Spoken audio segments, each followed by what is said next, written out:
All right. All right. Welcome in. Welcome in. Welcome in. There we go. All right. It's a busy day here on the rant. I apologize for the late start today. Typically, I got a messy microphone that I'm dealing with here. Got a loud studio today. We've got TV on in the background as we've got big breaking news. Let me get started here. Hold on, guys. I'm a little bit late. Let me merge the chat. There you go. Hi, chatters. Let's get everybody in here. Very good. Oh, sorry about the 1 o'clock start. I know I said that. Had a lot going on today. Had a lot going on, and then, World War III broke out, so I got a little distracted. But thank you for indulging me with, other things that I have to do. Welcome into the rant. We do it every day. My name is Pugs Moran. Round about noon. Today we're getting started at 1. What is the rant? Well, my camera's screwed up today. I don't like where I'm positioned. The rant is a stream of consciousness, current events, hot topics, trends, whatever it is that's happening in the world. I'm going to give it to you. Now, I'm going to give it to you in a way that you're not going to get with traditional, or not traditional, commonplace talk radio.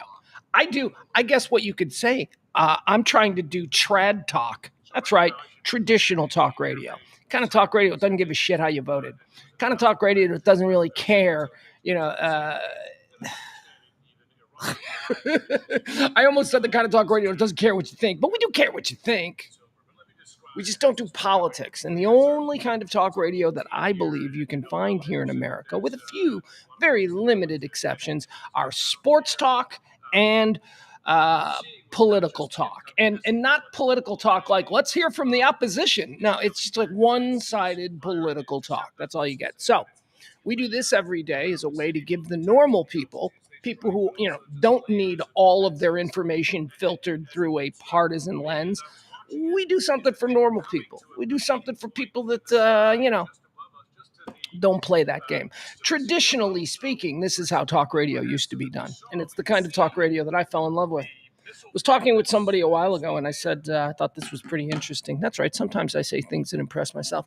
I said, when I was growing up and I was watching people on the news, and I was listening to people on the radio, I had no idea how they voted. That used to be the whole thing. It was like, you don't want to offend half your audience. You just shut up, leave politics out of it. I was a bartender for a lot of years. There was a very serious rule that bartenders almost, well, I don't know if they do anymore. We live in weird times. But you don't talk religion and you don't talk politics at the bar. You talk everything else. And that's how I think talk radio should be. We don't talk religion. We don't talk. And if you're going to talk religion or you're going to talk politics, you better be open to allow the idiots on the side that disagree with you to have their say too. But that's not something that happens. So we do this show. Let's say hi to our friends in the chat room. We've got Adam. Adam saying hola. Mikey D, he says howdy from the Frisco bubble. What's Mikey D doing? What's he working out as a pass rusher for the Cowboys? Doesn't matter. You're not going to need it. You got Pittsburgh coming to town. We pass rush Justin Fields. Go ahead. That's what he wants. That's what he wants. Send your slow-footed recent acquisition off the Bengals practice squad after Justin Fields. Let's see if you can go for 200 yards. Cowboys are in trouble. They just don't do it for me. Although I got to be honest with you, we're talking about the NFC East. Anybody else starting to think that maybe the Commanders are the team to look out for? I am. I'm starting to think that. As I say, the show is performed in a stream of consciousness, which sometimes leads us into the weeds with non sequitur topics that I find myself personally invested in the moment. Then we get back on the road. I sit here early in the morning and I create the show. There is prep involved here. There are a lot of people who do podcasts. And let me just say, because I work with a lot of people who are doing podcasts. Here's the tip. You want to know a tip? You got to prepare. Like, there are so many people that just think, oh, let's just hit record and then we'll just talk and we'll see what we get. Okay, that's fine. You do that for about 3-4 hours of just shooting the shit with your friends. But then you better be willing to edit that down to about 20 minutes because that's all the good content there is. You and your buddies sitting around shooting the shit for 3 hours.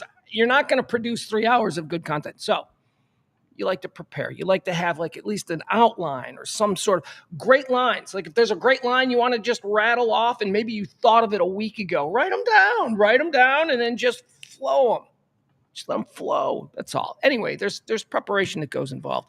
I had a conversation with somebody whose podcast we're producing last night, and I said this exact same thing. I said, you've got to be preparation, man. You can't just show up, record for 2 hours, and then force somebody to edit it down to your likes. That's not how this is done. You hit the ground running with like 90% you want to stay on tape, and then you edit the 10% out. You got to prepare. Anyway, so that's what we do. We put the show in 4 quarters. I break it down so it's just not a mess of me rambling. The first quarter, we call that antecedently on this day. It's this day in history, or previously on October the 1st. We also do a thing called quarter 2, birthdays. Self-explanatory. Happy birthday. Are you cool or do you suck? We decide. Quarter 3 is deads. Famous people, notable quotables, people who made an impact. They passed away on this day, this particular day throughout history. We like to look at their life, decide where'd they go. Did they ascend to heaven or were they banished to hell? Heaven or hell is quarter 3. Quarter 4 is all the big news. Quarter 4 is everything that we need to get in today, all the stuff that you want to talk about at dinner. Nobody's got anything to talk about? Hey, let's talk about Diddy in the list of celebrities. We'll get into that. List of celebrities who are in fear of Diddy. Talk about that because that list has expanded and it's got one major Hollywood star very frightened. So we'll talk about that. And that's what we do. The show, at the end of the show, at the end of this stream of consciousness, which is me just talking without stopping, without breaks, without commercials or music. At the end of the stream of consciousness, I hope that you people have at least a fairly decent idea of what's happening in the world. There you go. We call it the Rant, and we've been doing it every day for 3 years. Now, how have we been doing it for 3 years? We've been doing it for 3 years with no advertisers, no nothing, just your loyalty, listener loyalty. And folks, we are in another one of those things that we like to call Pledge Week. Welcome to Pledge Week, October. Drop a little something if you can. We like to put up the Venmo, the Cash App. That's how the show has survived for 3 years. Don't make a lot of money, but I make enough to keep doing it. Struggling artist and all of that. Today's number, as we begin Pledge Week, $250. We need to raise $250. Enough of you have to like this show $250 worth in order for it to continue, because that's not a big amount either. We've done close to 400 and we've made it, which is crazy. But $250 by Friday, folks. Please, if we can do that, let's make that work. Okay, and every day we're going to have what we'll call a executive producer. The executive producer is the person on the previous day's show who tipped the most, who got my attention the most with their biggest drop. Today, we don't have one executive producer, and they didn't tip the exact same amount. But I want to mention both of these people because I said that Pledge Week wasn't beginning yesterday, because yesterday was the 30th. And I always feel like a heel doing the Pledge Week thing anyway. So I was like, I can justify not having to do it one more day, even though that does put us behind the sticks a little bit. But yesterday, 2 people stepped up. Thank you so much. 2 of the fantastic 15, Leslie and Peter, with tips yesterday on the show. Thank you, folks. They are going to be our co-executive producers of the day. I hope they get along. I hope they don't argue, because nothing I like less is behind-the-scenes drama. Oh, my God. Why isn't Sybil talking to Eric? What happened? I don't know, but they're not working. These things happen. Who's James pissed at today? Why is Bobby not talking to us? Why didn't Cody show up today? See, these are all behind-the-scene drama things that I don't put up with.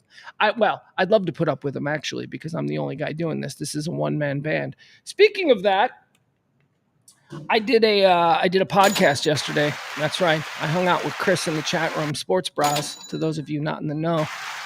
Cece and I sat down at 6 o'clock. We chopped it up. We talked about any manner of things. It was a very pleasurable experience, and I can't wait to do it again. So just ask me. There you go. I'm easy. I'll do podcasts. Why not? Every place I can go to talk about the fact that I'm doing this, I will do it. I don't know why I just gave the Sports Bras that. They should get this. What else do I want to mention?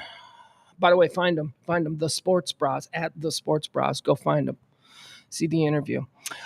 Peter's here. Thank you, Peter. Peter's our executive producer. He better be here. You know who I haven't seen lately? I was trying to reach out to him, and I couldn't find him. Where has Byron been? Is Byron here?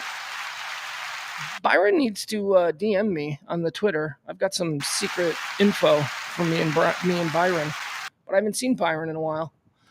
CC says, thank you, Pugs. Really enjoyed it. No, I really enjoyed it. And guess what? My phone died because I was at the studio for a lot of hours yesterday. And I forgot to bring a charger, so my phone was dying. And he texted me last night, and I forgot to text you back because I was charging my phone. I'm like, I'm just gonna let that charge for a little bit. So I didn't mean to leave you hanging on that last text last night, Chris. I'm sorry. I apologize. All right, who else do we have here? We got us chat room filling in. Come on, everybody. Come on. I know it's a little bit. Hugh is here. Frankie B is here. Got to say hi to everybody. Make sure our early chatters get the credit they deserve. Midnight Media. Okay, I like that. I don't know that. Fuck yeah. Midnight Media is here. That's cool. Don't turn out to be a dick. Kevin Barber is here. Rodeo MT52. That's another one. Rodeo has a good. Is that MT52? I'm not sure who that is. Bigger news story. Rodeo asks: strike, longshoremen strike on the East Coast and in the Gulf, or missiles in Israel? I would say missiles in Israel is the bigger story. Only because that has a propensity to draw us as a nation and other nations into something that we really don't want to be dealing with right now, which is a serious multi-front war in the Middle East. So I would say that is more frightening. The longshoremen strike, we'll talk about that. That's a big story today. The longshoremen strike is a strike. We've been through them before. We ain't never been through Iran attacking Israel, attacking Tel Aviv with missiles before. And we know because we would have had to have responded. Now this is where it gets tricky. This is where it gets scary. We'll get into it. Okay, I promise we'll talk about that. But yeah. Anyway, both of those stories, very big stories. The longshoreman thing, we're going to dig into that. Oh, Byron says he's banned? What's he banned for? Hold on. Oh, yeah, okay, I got you. There's Byron. Hold on. Byron, I'm not going to send my secret message to you yet. I'll wait, but I'll respond here.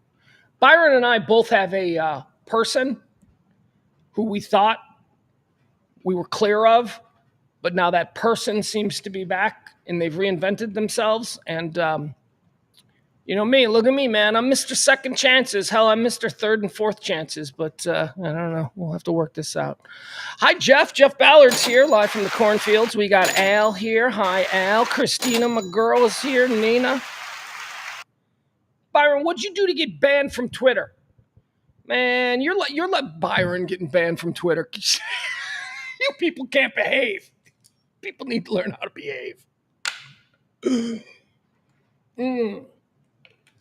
All right. You know, I'm not going to have this on. I think I'm just draining my battery here. I got CNN on my phone. We don't need that. Should we get started? Yeah, what do you say we get started? We'll dispense with the small talk today and get started right away. Here we go. Let's see. It is the Rant. Welcome in. I'm Pugs Moran, live from the Kelly Moore Memorial Studios in the beautiful E Gallery in Dallas's Design District. We are RadioMisfits.com, or more specifically here, geographically anyway, Radio Misfits Dallas. This is the Rant for the first day of October, year of our Lord, 2024. That's the 275th day of the year. 275 pages from the calendar lay in the waste bin beneath it. That means there's only 91 days remaining until New Year's Eve. So get those New Year's Eve plans started. Let's get started with today's show because I want to get to the news. And we have these prerequisites that we go through. So let's do that. Antecedently on this day in 1890, Yosemite National Park is established by the United States Congress. Yosemite. There you go. That's the first one for antecedently on this day. Yosemite. You ever been to Yosemite? I ain't never been. Wish I could opine more, but I simply cannot. On this day, antecedently in the year 1903, baseball, the Boston Americans play the Pittsburgh Pirates in the first game of the modern World Series. Hey. Boston Americans. What did they become? Did they become somebody, or did they just fold up shop? Let's see. Who are the Boston Americans? They became the Boston Red Sox. There you go. They just changed their name. There you go. So who won? So the first modern World Series game was between the Boston Americans and the Pittsburgh Pirates in the first game of the modern World Series. So who won that? I don't care. I really don't care. Doesn't matter to me. Not a big fan of either of those teams. Antecedently on this day in 1946, Nazi leaders are sentenced at Nuremberg, the Nuremberg trials. Oh boy. Y'all ever seen Judgment at Nuremberg? You want to talk about a serious grown-up movie for mature-minded individuals. That I had the misfortune or the fortune, I don't know. I saw it when I was young, like 10, 11 years old. I think it's like 4 hours long, and it's the trial. It's the dramatic depiction of the trial at the World Court in Nuremberg at the time. I guess the World Court didn't exist yet, but in Nuremberg, of all the leaders of the Nazi Party. It was heavy movie. It all happened for real on this day, 1946, Judgment at Nuremberg. On this day, antecedently, in the year 1949, the People's Republic of China is established. Welcome to the party, China!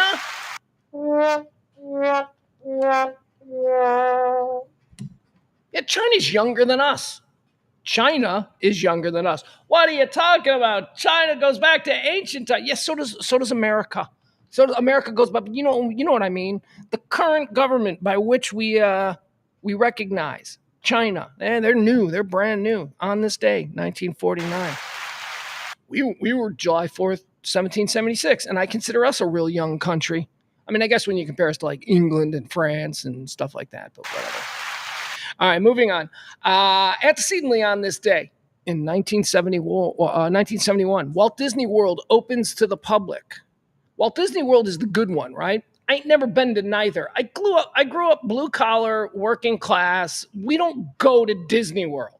This was one of the things when I was a little kid that I recognized very quickly. Rich people went on vacations on airplanes, okay? Regular people, normal people, got in a car and drove 3 hours to Wisconsin. That was the difference as a kid. And you were really rich if you went to Disney World. You mean you and your mom and your dad and your brother and your sister and your aunt and your grandma, you guys went to Disney? I couldn't factor that as a kid. I'm like, my God. Even at 10 years old, I'm like, that's like 10 plane tickets. How the hell? I grew up right. I grew up strong. I didn't get any fancy trips to Disney World. I went to Six Flags like all the normal kids. All right, moving on. On this day, 1971. On this day in 1975, Muhammad Ali defeats Joe Frazier in a boxing match in Manila, the Philippines. It was known now as the Thriller in Manila. Is that the one? I don't like, what's the difference between Thriller in Manila and the Rumble in the Jungle? The Rumble in the Jungle was in Zaire, right? And that was the real controversial one with George Foreman. Thriller in Manila, that was kind of secondary to Rumble in the Jungle, right? Do I have that right? I mean, there seems to be a lot of documentaries made about Rumble in the Jungle, and not so many about Thriller in Manila. But hey, great names anyway. Good branding way back then in 1975. Antecedently on this day in 1982, Sony and Philips both launched compact disc players in Japan on the same day. Sony releases the model CD. We don't care. We don't care what serial numbers these things have. Compact discs. The record industry. Don't be crying for the record industry. Yeah, it's like the record. We're moving to compact discs, and now we're. Here's what they've done. Here's what the record industry have done. Somebody said this once, and I wish I could give credit because it's so clever, and I'm going to butcher it, and it's not going to be nearly as clever. So I'm sorry I oversold it. But somebody said once that the record company has been able to sell the same thing to their customer base 6 times. And this was like in this individual's lifetime. And I'm like, yeah, because if you bought a Rolling Stones album when you were a teenager and you bought it on vinyl, you probably purchased it again on 8-track and then maybe again on cassette. And then came CDs. Now you're buying your entire record collection on CD. And now it's and then it's digital downloads, and then it's digital pay by the download, and now it's just a monthly subscription to Spotify. Record companies, don't cry for them. They've been able to sell the same bullshit over and over and over again. They just invent new ways for us to enjoy this content, and then they sell it to us in that form. On this day, 1982, Sony and Philips launched the compact disc. On this day, in the year 2017, antecedently, oh, okay, I'm going to bring the tone down on this because this is serious. It was 7 years ago. Look at me. I had to do remedial math right in front of you. I'm very embarrassed. On this day, 7 years ago, the Las Vegas shooting. Remember the Las Vegas shooting? 58 people are killed and 58 people are killed and 869 others are injured in a mass shooting at a country music festival at the Las Vegas Strip in the United States. The gunman, Stephen Paddock, later commits suicide. This is the guy. The country music festival was happening down at the what was a parking lot that they turned into sort of a concert grounds. And if you had this particular, it was the honeymoon suite of Mandalay Bay. If you had this particular room, you looked right down on top of this speedway. So Stephen Paddock went in there and bought all of his guns and crazy guns, like machine guns and shit. And he went up there and he slaughtered a whole bunch of people.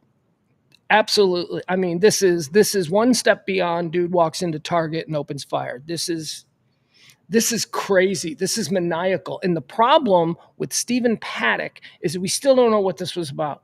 We have no idea why this guy did what he did.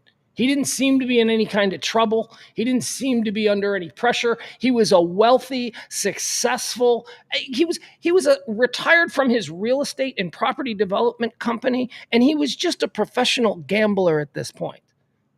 Stephen Paddock.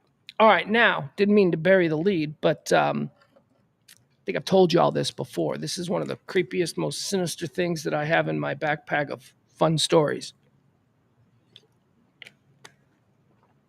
The room that Stephen Paddock shot from was a room that I had stayed in. I'm very familiar with that room. The room that Stephen Paddock killed all of those people on this day in 2017, as I said, was the honeymoon suite at the Mandalay Bay, the very same honeymoon suite that me and my son's mother stayed in.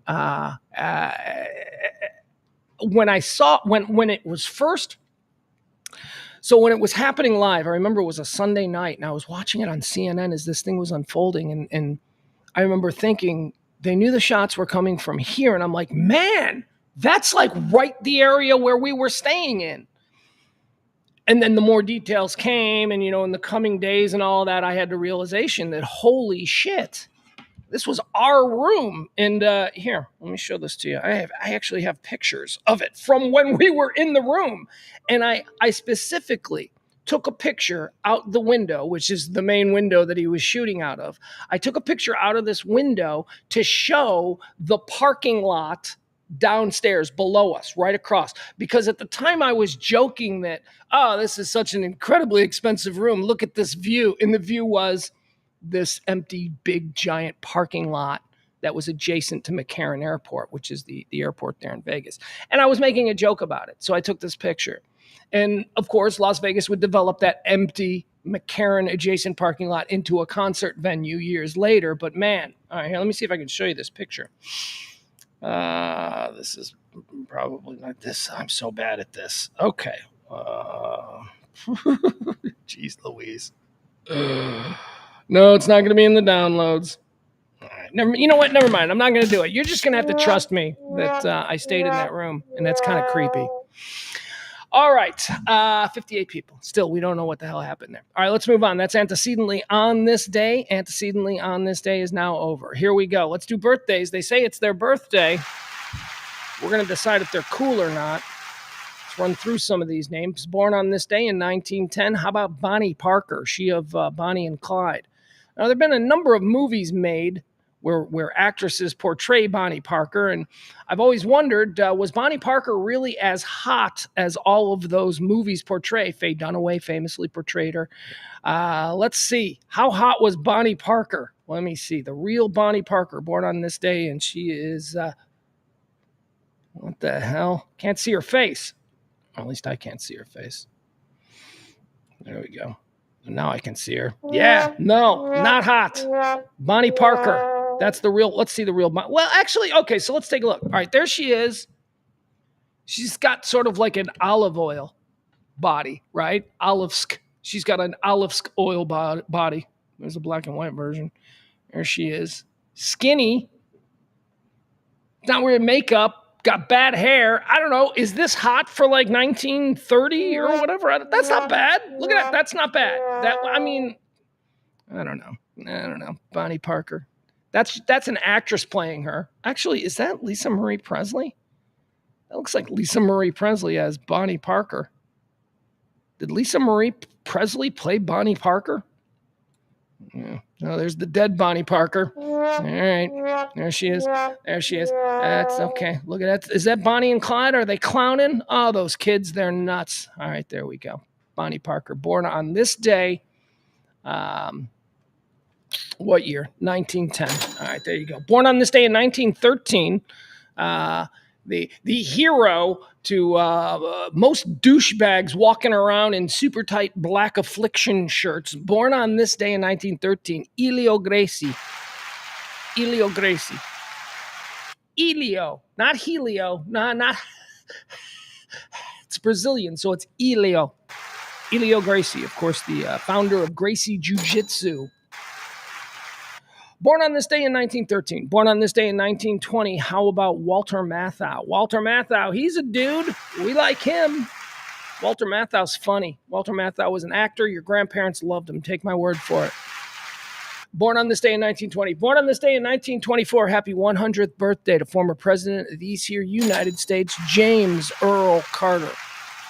Why are so many people named James? Why is their middle name Earl? There's so many James Earls. There's James Earl Jones. There's James Earl Carter. There's James Earl Ray. James Earl Watson. I made that one up. But you, for a second, you were like, who's that? Jimmy Carter, much maligned as a president, one-time president, 76 to 80. History has sort of rekindled that, yeah, he was just sort of politically sacrificed. There wasn't really anything he could do against the Reagan juggernaut, but he was not a bad president, even though for years people were like, he's a terrible president. Nah, he really wasn't. There was a lot of shit going on there. He was actually just kind of a middle of the road president, but whatever. You demonized him for a whole bunch of years. He was the most demonized former president until Bill Clinton came along. And then they turned their ire to Bill Clinton and everybody forgot about Jimmy Carter. And what did he keep doing? He kept living life like a goddamn missionary. Jimmy Carter didn't leverage his former presidency for $250,000 speaking dates and deals on boards of foreign countries and all that shit. No, the way all the other presidents do. No. Jimmy Carter didn't do that. Jimmy Carter built homes for poor people. Jimmy Carter went to places that were fucked up and tried to draw attention to these fucked up places. Jimmy Carter, as it turns out, is probably the most Christian president we have ever had. The most. He walks the walk. He's a Jesuit. For real. Jimmy Carter, born on this day in 1924. We got to start the clock, though, right? At 100? At 100, you're like, what's the over-under? Let's start the over-under at 6 months. Does Jimmy Carter make it another 6 months? He's 100. I'll take the over on that. I'll take the over on him making 6 months more. 100's hard, man. Shit starts to get squirrely at 100. He lost Rosalind just recently, right? Those two, man, that's cool. Those two got to hang out for a long time. They were married for like 80 years. Pretty cool. Born on this day in 1924. Born on this day in 1920. Do you think Jimmy Carter ever cheated on Rosalind? No way. There is no way. There's no way. You ever hear the story about how Jimmy Carter in like 1952 got lowered down into a melted nuclear reactor and basically saved the world? That's true. Nobody talks about that. Yeah, up in Canada, there was a nuclear meltdown in the 1950s. The core melted down. We didn't know about this till years later, but Jimmy Carter was in charge of the hazmat team, essentially, that the government, the United States military, they sent a whole bunch of like nuclear specialists up there, of which Jimmy Carter, young ensign Jimmy Carter or whatever he was sent. No, actually, I think he was a lieutenant. He was sent to sort of lead this team. And here's how they fixed it. You want to hear how they fixed it? This is crazy considering it's his 100th birthday. They fixed it by having each member of the team suit up in a hazmat suit and then be lowered down into the nuclear reactor. And each person would do one thing because they couldn't stay down there for more than like 30 seconds. So Jimmy Carter's job was one turn of the wrench. They lowered him down, he turned the wrench, they brought him back up. The next guy went down, he turned the wrench.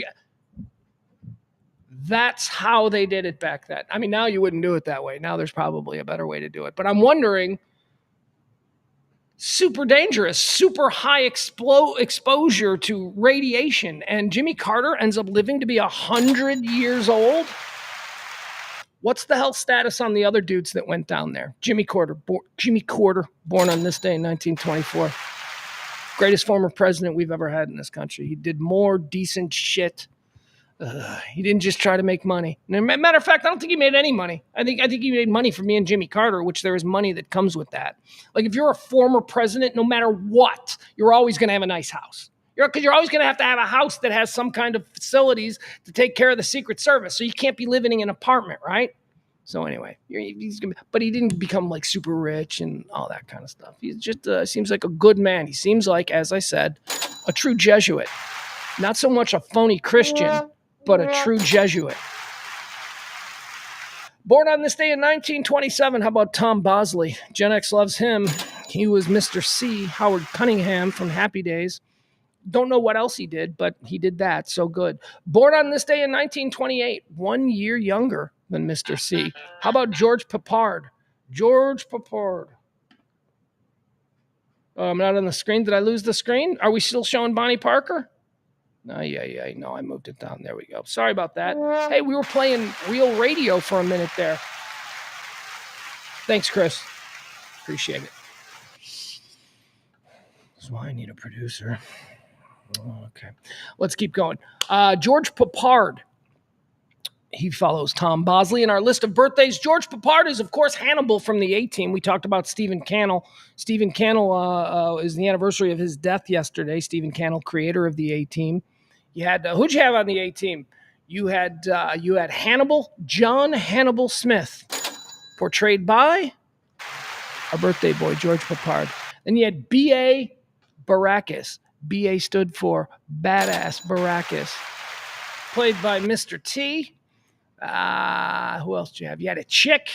It was the 80s. They didn't give her a whole lot to do, so I don't remember her. They had a chick. They had Face. Remember Face? Who played Face? Was that like Dirk something? We'll call him Dirk Hammer. That sounds like an 80s TV guy named Dirk Hammer. Dirk Hammer played Face. And then we had Mad Dog. Mad Dog was played by a dude. Mad Dog played a dude who, what is his name?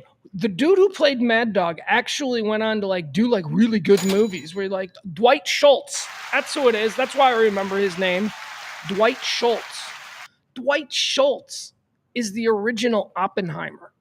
Dwight Schultz, Mad Dog from, I think this is right. I don't know. I'm going with it. Dwight Schultz from the A-Team, who played Mad Dog on the A-Team, would go on to play Oppenheimer opposite, I think, Paul Newman in Fat Man and Little Boy. I think that's it. The original Oppenheimer. For my money, the better Oppenheimer movie is the Paul Newman movie, Fat Man and Little Boy.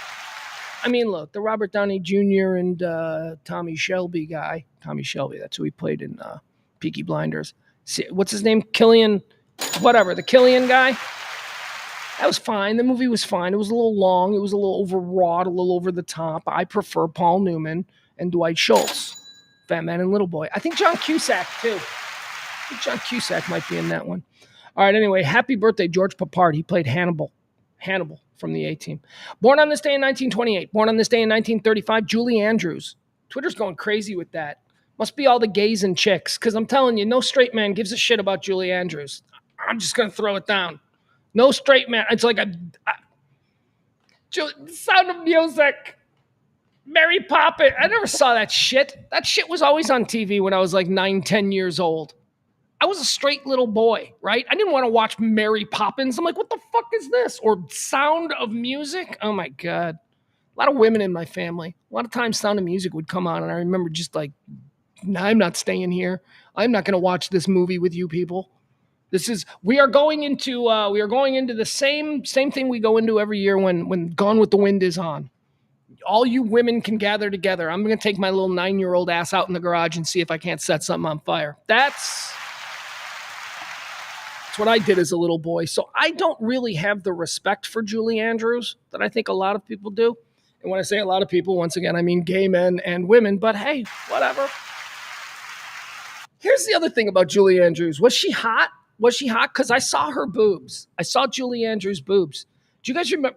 Okay, you know what? Wait a second. Here we go. This is where a stream of consciousness is good, because now I'm tapping into some Julie Andrews knowledge that actually makes me like her more than to just think of her as the chick from Sound of Music and Mary Poppins. Did you know that Julie Andrews was married to one of the great comedy directors of all time? She was married to Blake Edwards. Blake Edwards is a freaking genius at film comedy. Blake Edwards did all the Pink Panther movies. He loved working with Peter Sellers, who was like the greatest comedic actor of all time. In the 80s, Blake Edwards made a film called S.O.B. I don't know what it stood for, but S.O.B., I don't know that it was a big hit. It starred Richard Mulligan, Bert from Soap, and Julie Andrews. I don't even remember what it was about, but I remember watching it because at the time it came out, around about 1981, 1982, it made headlines because Julie Andrews, Mary Poppins, Sound of Music, went topless. She like showed her boobs, and not just like, in a dramatic scene where she's changing and you get to see some like, Julie Andrews nip. No, it was done gratuitously for shock value. She walked into the room and she took her top and she went, ah! And Julie Andrews pulled her top down. I don't know if she's hot or not. Hold on. Let's see. Let's shall we look at Julie? Let's see if we can find pictures of Julie Andrews' boobs. Let's see if that's something that Google's going to deliver on. Boobs. Okay. Julie Andrews. Boobs. Come on, show me the boobs. Show me the boobs from S.O.B. All right, all I got are a bunch of creeper shots. All right, I'm going to put S.O.B. Boobs S.O.B. Really? You're not going to show me any? All right. Looks like hey, look at this, though. I guess the answer was Julie Andrews hot. Let's do that. Let's just see if Julie Andrews was hot or not. Because guess what? I think she was. Look at her. She's a pretty lady. I've never looked at Julie Andrews in this way before. A little old there, a little older. Look at that. That's fantastic. That is a sharp-looking woman. Look at me falling in love with Julie Andrews right here. That's stupid. That's dumb. That's weird. 1960s Julie Andrews. What am I? I'm a triple threat. I'm a dancer. I'm a singer. That's sad, Julie Andrews. All right. I dig. See, here we go. This is a still from S.O. Oh, here, I'm not showing. There you go. Boom. God, I'm all over the place. Boom. There we go. That's a still from S.O.B., but we're not getting any boob shots. That's Richard Mulligan on the right. There's another still from S.O.B. Bert from Soap consoling Julie Andrews. I want to see the boob shot. Where's the boob shot? There. Hey, what? Boob shots. There we go. Julie Andrews, boob shots from S.O.B. Look, she walked in and just pulled her top down. Not bad. Guess what? Guess who's a fan of Julie Andrews now? Yours truly. Look at me. All right. Happy birthday, Julie Andrews. Not spank make material, but she's there. Born on this day, 1936. We'll call her an icon now. Julie Andrews. She's married to Blake Edwards. That makes her cool in my book. Born on this day in 1947, Stephen Collins, American actor and director. Stephen Collins, he's one of these bullshit fake Christians. Yeah. Remember I told you be more like a Jesuit and less like a fake Christian? Stephen Collins starred in, I don't know, was it WB or the CW or whatever the hell that is? Seventh Heaven? I don't know. It's a show I would never in a million years watch, but I was aware of because it crossed over some cultural lines, and it became something that I needed to be aware of. So there you have it. I think he played a reverend, right? Stephen Collins, the actor. And then, of course, it turns out that he's a big old child molester, and he gets drummed out of Hollywood, and he's a disgrace, and he's betrayed the role of the good preacher and the family man and all that stuff. He's another one of these fall from graces, like a Cosby. I always talk about the fall from grace. This dude was like an icon to like the Christian right back before it was as crazy as it is now. But the moral majority and all that kind of stuff. He was the star of a show that played to everything that those people wanted. The people who said Hollywood is devoid of any moral character, those people were given this show, and this was the guy who became their icon, and he diddled kids. Crazy way too. He crazy. Well, look, any diddling of kids is crazy. I don't mean that's not, but what I mean is it's crazy how he got caught. He was in marriage counseling. Okay, so he's in marriage counseling with his wife, and for some reason, the marriage counselor is recording this shit, which I would be like, what? You're doing what? I don't think so. You're not recording this shit. So the marriage counselor was recording it, and he and his wife got into a conversation about some stuff that he had done years before, where she didn't accuse him. This wasn't like, you diddled children years ago. It wasn't like that. It was more, remember when you diddled children? And he was like, I don't diddle children anymore. I mean, he's on tape basically just copping to the fact that he did these things. And then those tapes became public. Could you imagine allowing your marriage counselor to record this shit? Get out of here. On October the 7th, 2014, the New York City Police Department began investigating Collins after an audio tape leaked to the media, revealing a male voice purportedly to be that of Collins, admitting to past sexual abuse of a minor under the age of 14. That's the distinction that makes me go. Because you can be charged with like being with a minor, and the minor could be like 17 and 364 days. Yeah, I'm not making excuses. Like, I like a woman. I think I'm clear. I'm attracted to women. I like women. I like curves. But what I'm saying is, to me, there are levels to the grossness of it all. Okay. Some 18-year-old women look 30. I'm not excusing it. I'm just saying. But when you start getting into like under 14, no, fuck you. You like kids. That is if you are under 14 years old and you are sexually attracted to that is somebody who hasn't developed. That is somebody, let's forget about the mental imbalance that you as a mature adult have over the 14. But the body is still a child's body. You're interested in children. You're not just a poon hound who got stung because she looked over 18. No, it's a whole different thing. This guy was into kids. He was charged with sexual abuse of a minor under the age of 14. A Los Angeles Police Department spokesman, not the New York, remember New York on one coast, he's bi-coastal. A Los Angeles Police Department spokesperson stated that Collins had been investigated by the department in 2012 after receiving a claim from 18 years earlier regarding sexual abuse. The LAPD stated that its investigation did not allow it to substantiate the allegation against Collins.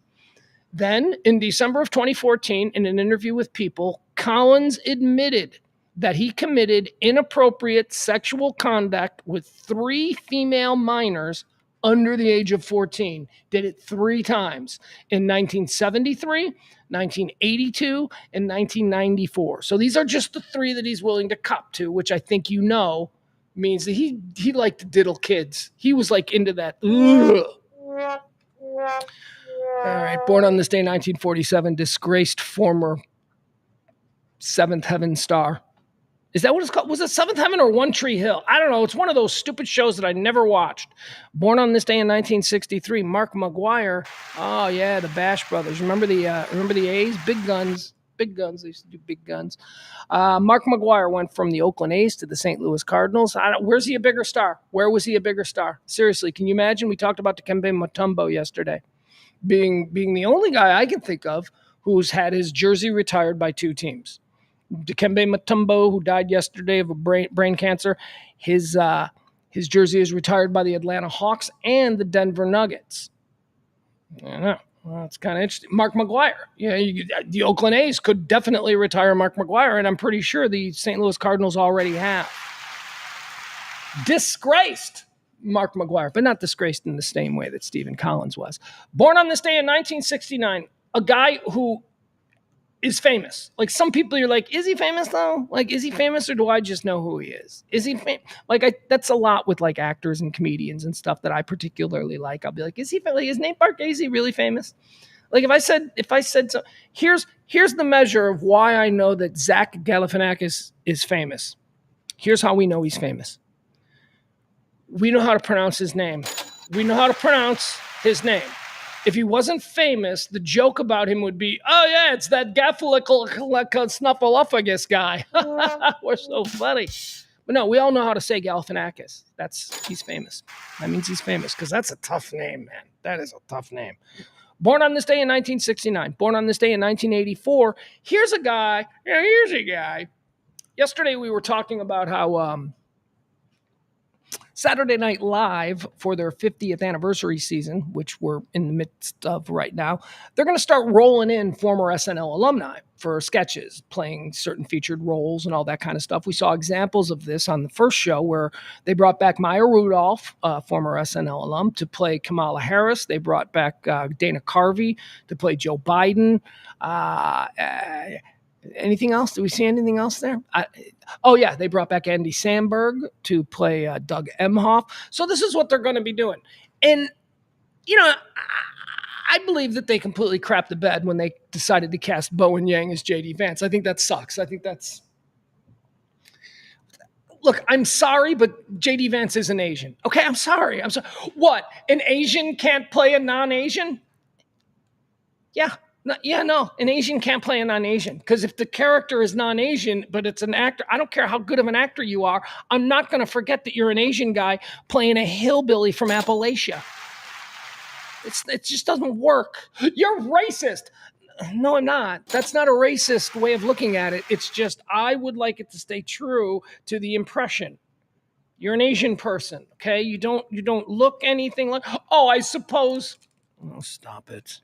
Everything does not make he sucks. I hate Bowen Yang. Oh, what are you, a homophobe? I only found out he was gay like 6 months after I decided to hate him. So it has nothing to do with him being gay. It has nothing to do with him being Asian. In fact, if you were to go on my TikTok account right now, you would think that I'm one of the great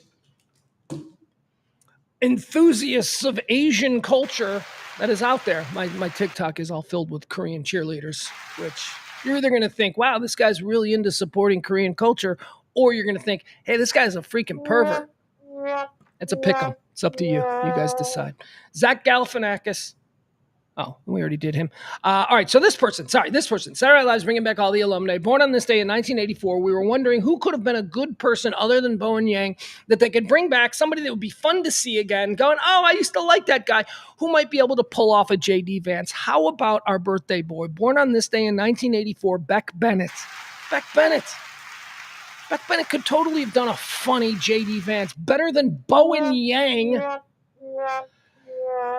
Beck Bennett, born on this day in 1984. I liked Beck Bennett. I thought Beck Bennett was really good on Saturday Night Live. And then guess what happened with Beck Bennett? Other people told Beck Bennett that it was really good on Saturday Night Live. And so Beck Bennett decided that he wasn't going to do Saturday Night Live anymore and that he was going to go do movies and become a big film star. And that hasn't exactly worked out for old Beck Bennett. So let's bring him back to BJD Vance. Beck Bennett, born on this day. 1984. Born on this day in 1986, someone who I really feel bad for. I feel bad for this person because I really like this person. I met this person in passing. It was at a charity party that we were filming in Chicago. I used to work for I don't need to go into it. But we were filming a charity. I don't remember what the charity was or what it was for. I think it was it was some south side of Chicago cultural center or something. At least it was held there. So this person was brought in as one of the guests to speak. And we did like one-on-ones with her. We sat her down and she talked about the cause and all that stuff. And then, you're breaking down. She was just very nice. She was very nice. And I was like, What a nice person.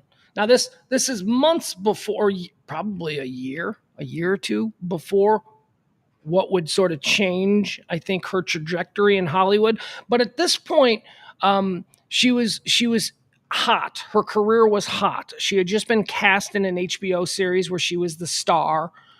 She had been coming off of Friday Night Lights, which is where I first saw her, and I went, "Man, you're pretty good." And we're talking about the birthday girl, born on this day in 1986, Journey Smollett. Journey Smollett. Lovecraft Country was the show that she was heading on HBO. She was the star of Lovecraft Country. Journey Smollett. She played Crash's girlfriend, right, in Friday Night Lights. Journey Smollett is one of the most beautiful women I've ever seen. She's one of the most beautiful women that I've ever been close to. She was so kind. She was so sweet. And she legitimately seemed like she was down with the charity that she was supporting when we were filming her. Unfortunately, her brother is Jussie Smollett. And her brother just basically took a big shit on the Smollett name in Hollywood. And I have not seen Journey since. During the whole Jussie Smollett thing, it was kind of interesting how conspicuous by her absence Journey Smollett was. She didn't want any of the toxicity that her brother had because she was doing her own thing and trying to cover. She wasn't like tied to him in any way. They'd never been on the same show. They were just two people who came from the same family, who were both rising stars in Hollywood. And then one of them turns into Jussie Smollett and screws everything for you. And now she's walking around going, "I'm not my brother. I wasn't even hanging out with, I don't even know what he's getting into." Journey Smollett, born on this day in 1986. I like her. I liked her. She was a really nice person. And I make the point to say that because a lot of times these people are not really nice people. Or they don't give you anything in your limited interactions with them to make a determination one way or another. Oftentimes celebrities are just there to do the job and they're cold and they're not, are we good here? We're good? Okay, thanks, fellas. It was great meeting you. And then the celebrity walks away. That's kind of what you expect. You don't expect them to be like really friendly and smiley and just like, "Is that okay? Can I do it again?" And she was. And I give credit for that. She was very sweet, very nice. And God, is she beautiful. Journey Smollett, born on this day in 1986. All right, that's it for birthdays. Let's do the deads, huh? People who died. These are the people who've died. These are the people who've died. We decide whether or not they ascended to heaven or were banished to hell. Hold on. Sorry, I see it. Hold on.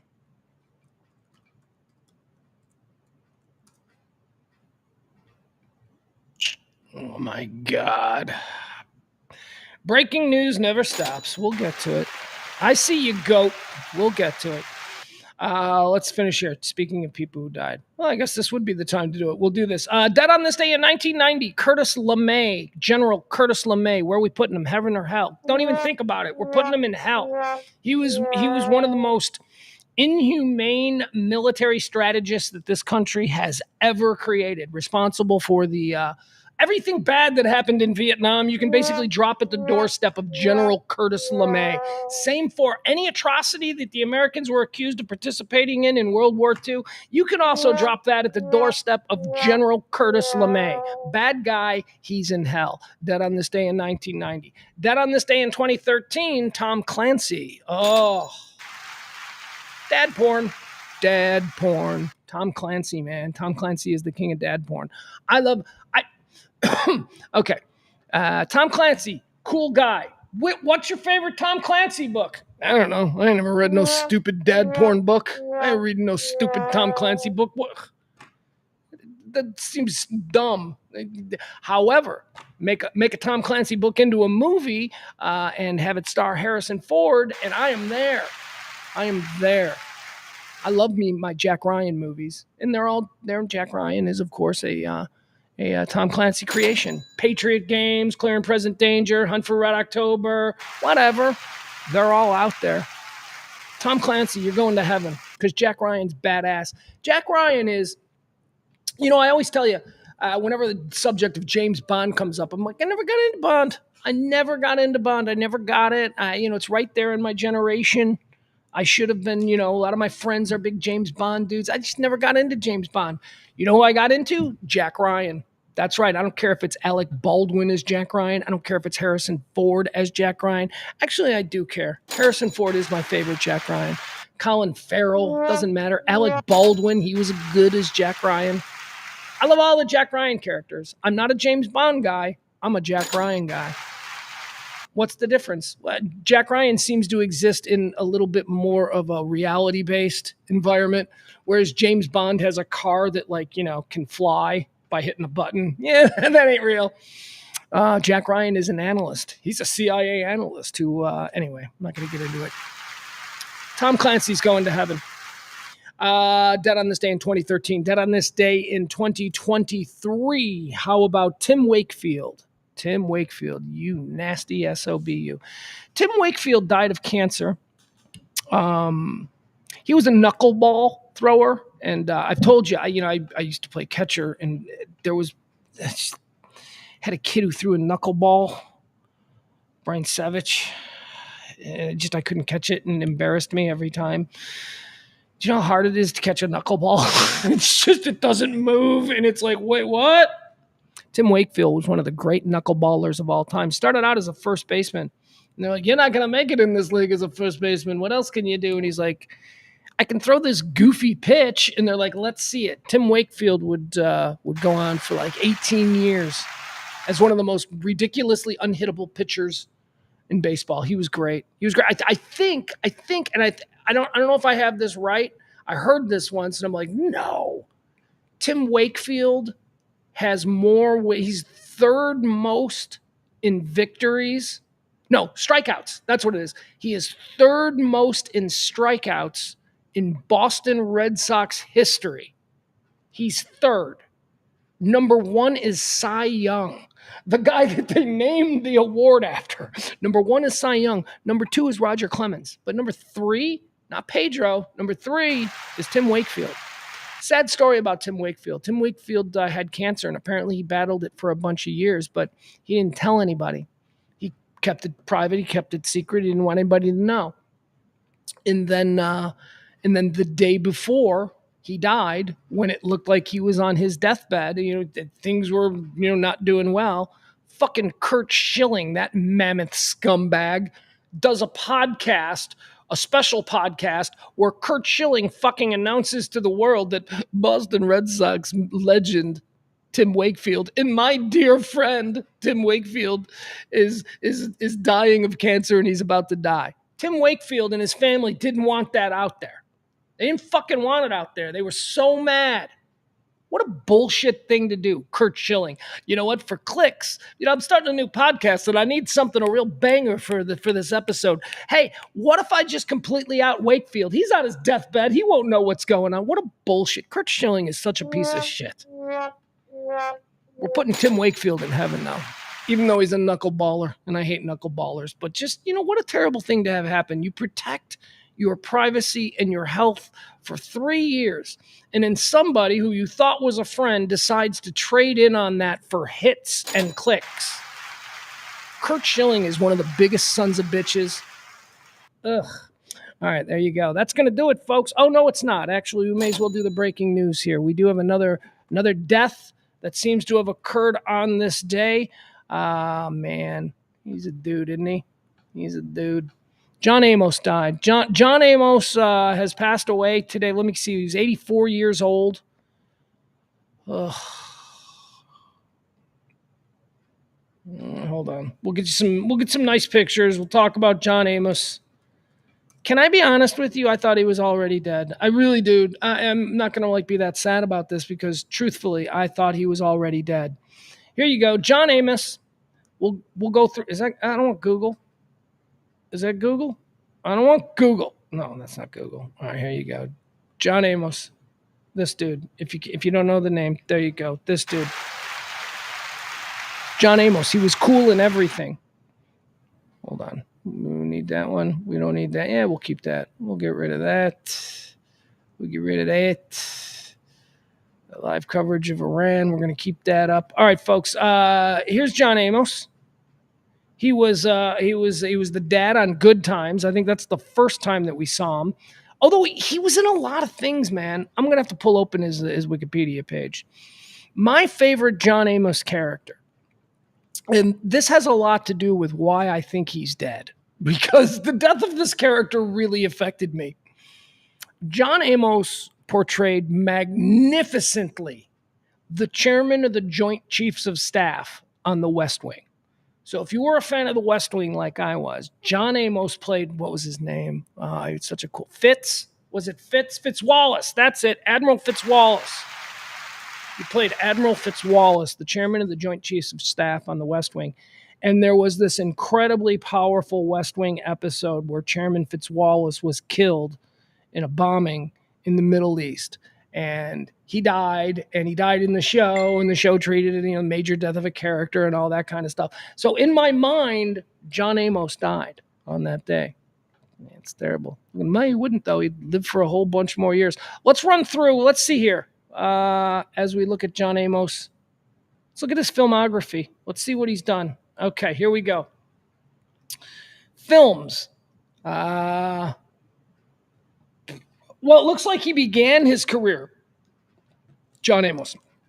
Looks like he began his career doing a whole bunch of blaxploitation, which were films that were marketed in the 1970s exclusively to a black audience, to theaters in like black neighborhoods.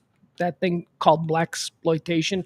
You're racist for saying that. No, I'm not. Just talking about the history of Hollywood. Maybe they were racist. I don't know. But blaxploitation is a real thing. Sweet Sweetback's Badass Song. There you go. That's an example of a blaxploitation film. Shaft, another good example, but he wasn't in that. He didn't really start getting... He started acting in the early 1970s. He didn't start getting roles, mainstream roles, until... he had, of course, the TV work with, Good Times. But as far as films go, 88, Coming to America. There you go. Coming to America, we forgot about him as Mr. McDowell. It's not like McDonald's at all. It's McDowell's. It's McDowell's. They have the golden arches. We have the big yellow M. It's not the same thing at all. McDonald's can go. What else did he do? Looking for movies. All right, so not a whole lot. Dr. Dolittle, he was in that. I don't know what that is. Medea, he did a bunch of Medea movies.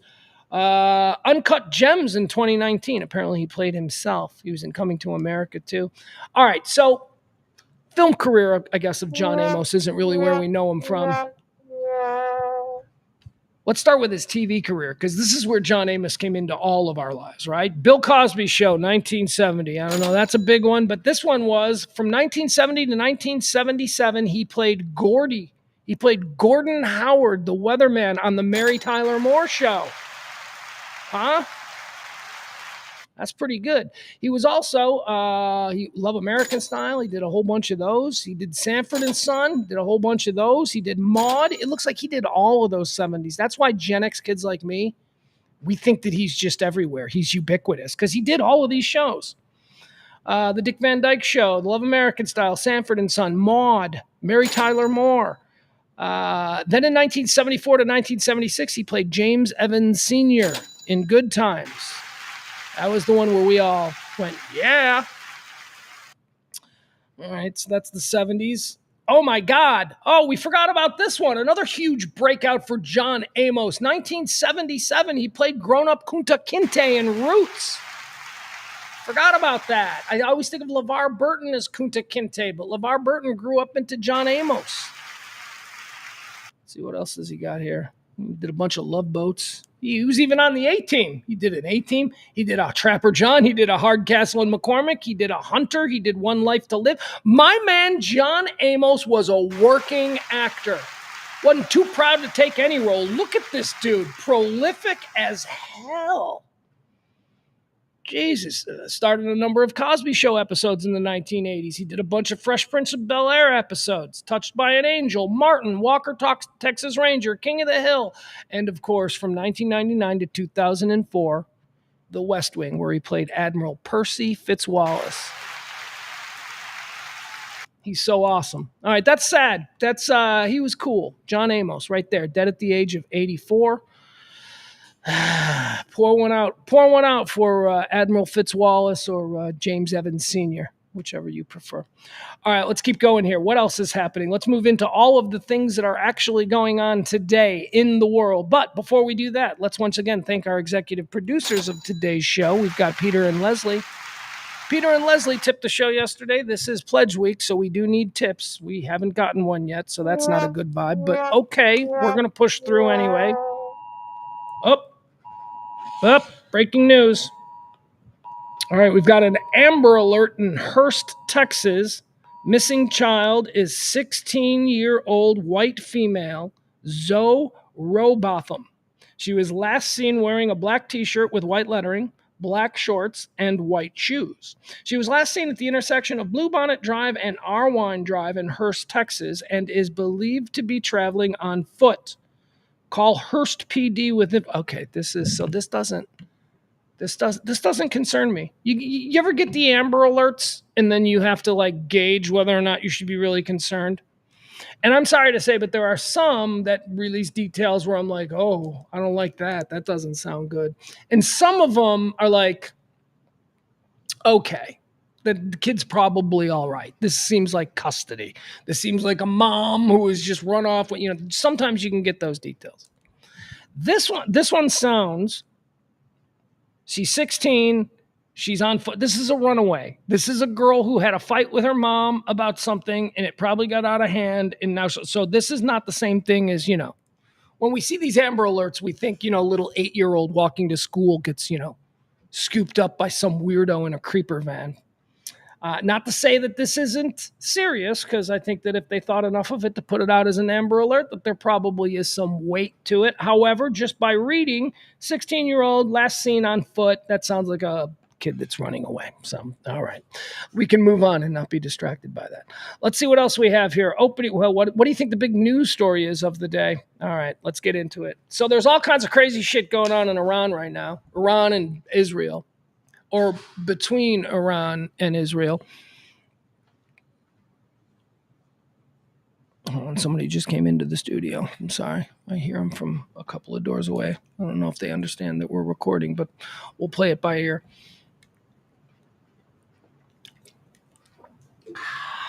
All right, you know what? Let me move the TV. Let's see if we get some live. No, we don't actually need to do that. We can just do it like this. Let's check in on what's happening.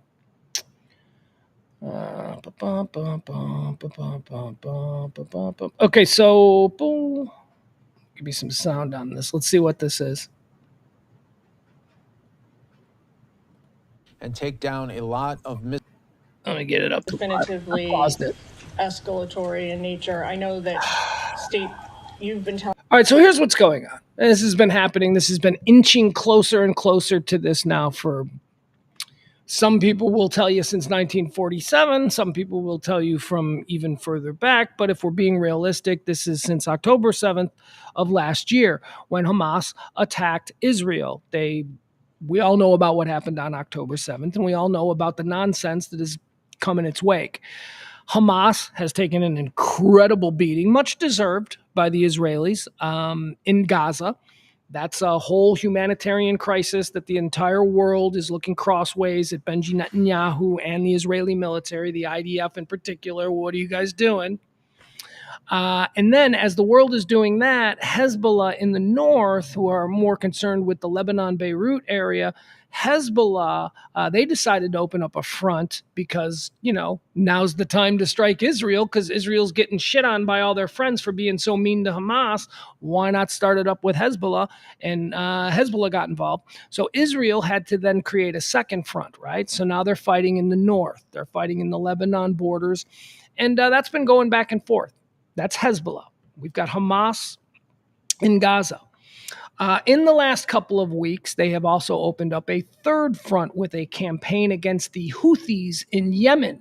So now we've got the Houthis in Yemen, we've got Hamas in Gaza, and we've got Hezbollah up there in Palestine. All three of those non-state recognized groups, they're all seen as terror organizations, so they don't speak as a nation or anything. They're not recognized by almost anybody civilized.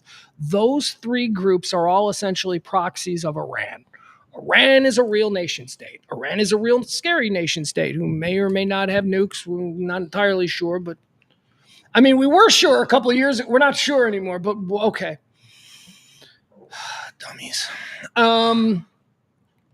So that's what you've got. You've got this three-front fight taking place right now. It's been pretty much confined to small, singular attacks. Hezbollah attacks some settlements in the hinterland of Israel, the Israeli settlements, whether they're attacking towards the Golan Heights or the West Bank, whatever. But certainly not attacking Tel Aviv directly. Certainly not attacking with missiles. Well, actually, when they did attack, there was an attack a couple of weeks ago, but that was with drones and cruise missiles, which apparently are much different than the ballistic missiles that were used today. We'll get to that. So anyway, all of this is building. And Iran is kind of sitting on their hands going, don't get us involved. Don't get us involved. So that's what we've been worried about. We've been worried about Iran getting involved. Why? Because if Iran gets involved as an actual nation state with an actual military, if Iran gets involved, Israel will be compelled to go to war with Iran, to declare war on that nation. So we've been worried about that. What happens then? Because let me tell you something. Iran, their military, I mean, it ain't like us. It ain't the United States. We fucking pave them over. But they're pretty significant. It's a pretty significant fighting force over there. It also ain't the Israelis. The Israeli military, don't fuck with them. And so what we've got now is we've got Iran as of about, I think, 11 a.m. this morning, Central Time here in America. About 11 a.m. this morning, Iran began launching ballistic missiles into Tel Aviv, the Israeli capital. This is a huge amplification of all of the small little tit for tat. You fired missiles at me, now I have to fire missiles at you. The Israelis are saying it's unprovoked. The Iranians are saying, what do you mean unprovoked? That's what we're watching here on the screen. Let's give it a listen a little bit. Iran has attacked Israel. Huge deal. Iran has attacked Tel Aviv. Massive deal. We're not talking about the settlements. We're not talking about the Golan Heights here. We're talking about actual Tel Aviv. I'll give you an example here. Again, when I was in Chicago, I worked with a girl, okay? Her name was Lisa. She was very nice. She was a totally cool chick. She was an actress. She worked with us with the film department. She was also a camera person. Anyway, very, very, very nice girl. Born and raised in Tel Aviv, Israel. Born and raised. You wouldn't know it. She had like the accent was like a Gal Gadot accent, which is, you know, not necessarily American, but maybe. Like if you're like, is that American with a speech impediment, or is she from somewhere? Like you couldn't tell. My point is this: she's as normal and as Western, a graduate of DePaul University in Chicago. That's what she came to America for, to study drama at DePaul University. And she was just totally normal and totally cool and all of that. She got married and moved back to Tel Aviv about 3 years ago. She's like there right now. I'm like watching this, and it's hard for me knowing her as like someone who I worked with in an office and who I socialized with and who, you know, let's go out and get burgers. He's like, fuck you. You know, watching games. A normal person is my point. Knowing her as a totally normal and even cool person. And then today, 11 o'clock, watching this going on in Tel Aviv and going, holy shit, this is her reality right now. She is living. I mean, I always say we take shit for granted, and maybe that's good. Maybe taking things for granted is sort of an insulation for our mental state, because if we really didn't take things for granted and really focused on everything, we might drive ourselves nuts. But we take for granted the fact that we have never had missiles fall from the sky on us in downtown Dallas.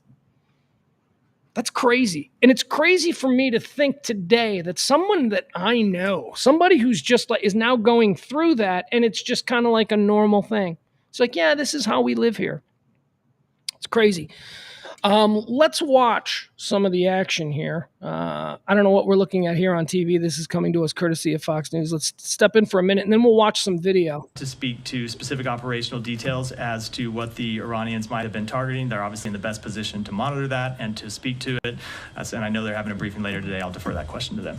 Okay. I mean, we understand that the embassy had all of its employees go home and shelter in place. Just want to confirm. That was out of an abundance of caution, knowing that an attack on Tel Aviv might be in the works. And so we took that step out of Tel Aviv and potentially Jerusalem as well. So we took that step out of an abundance of caution. But in terms of what specific sites Iran was targeting, I will defer to my colleagues at the Pentagon. Okay. In terms of the partners that you mentioned were engaged this time, without getting into specifics as to who it was, were there fewer partners? Was there less support for their engagement this time around? I think that's still a specific. Maybe it's a generality. Either way, I'm just not going to get into it, other than say that there were partners that were engaged with us in this defense of Israel, and I will let every country speak to their own participation. Okay, it's not a specific. It's just, I mean, it's more specific than I'm willing to share at this point.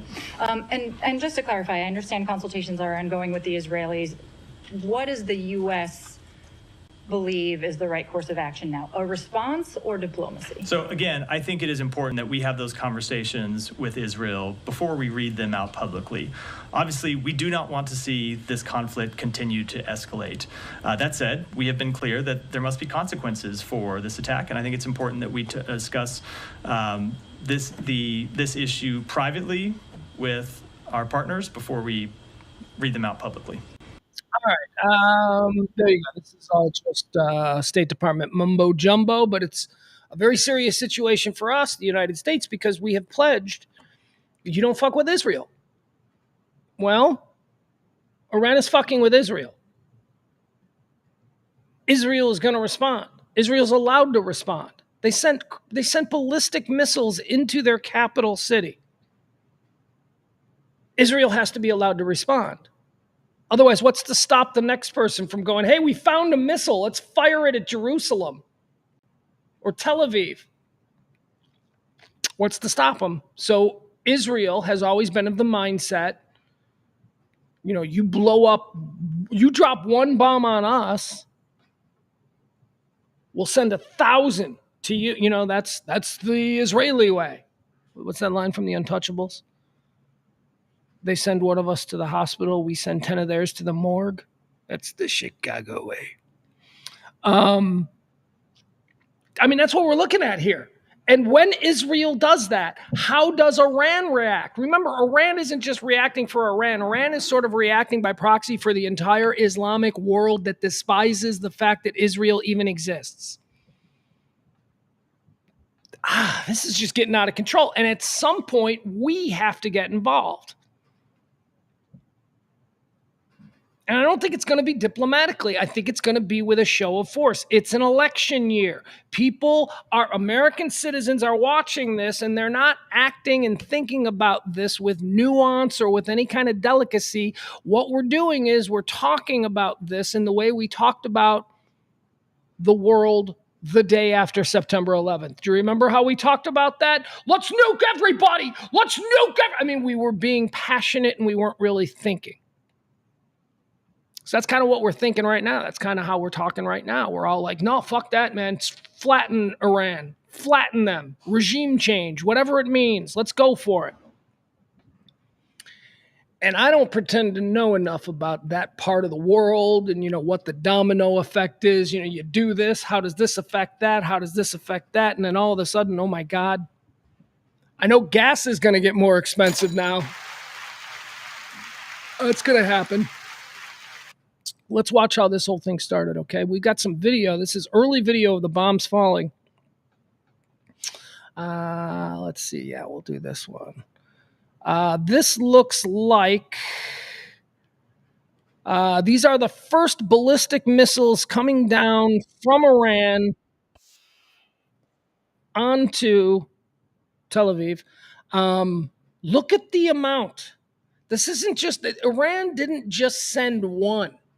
They sent hundreds of ballistic missiles. Again, there is a difference between the drone attacks that we saw a couple of months ago in response to the killing of the Hamas leader in Iran. Remember the general, the Iranian general died.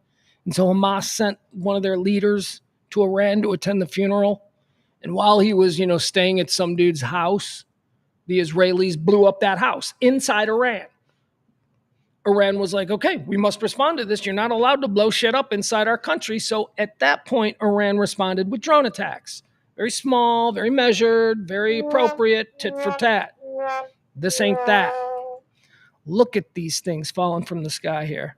This was the initial attack on Tel Aviv from the Iranians. Now, it should also be mentioned that not all of these are incoming missiles. Many of them, half of them, one would assume, are part of the Iron Dome system, which is the defense system that Israel has relied on. The Iron Dome is essentially, people have the wrong idea about what the Iron Dome is. It's not a force field. It's not. It's the daughter's just force field and nothing can get in. No, shit can get in. The Iron Dome is one for one.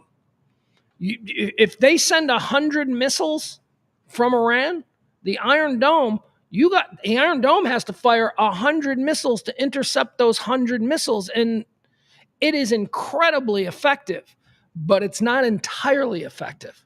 There are some that get through. Let's watch this. This is from earlier today. This is the initial attack on Israel.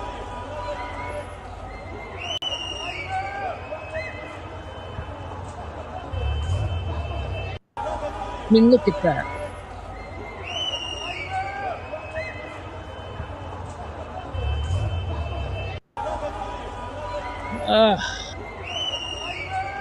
So the other thing is we got to make sure that we recognize what Israel is. Israel, especially this area of Israel, Tel Aviv. This is not a bunch of people wearing bed sheets living in hillside huts. Okay? This is Tel Aviv.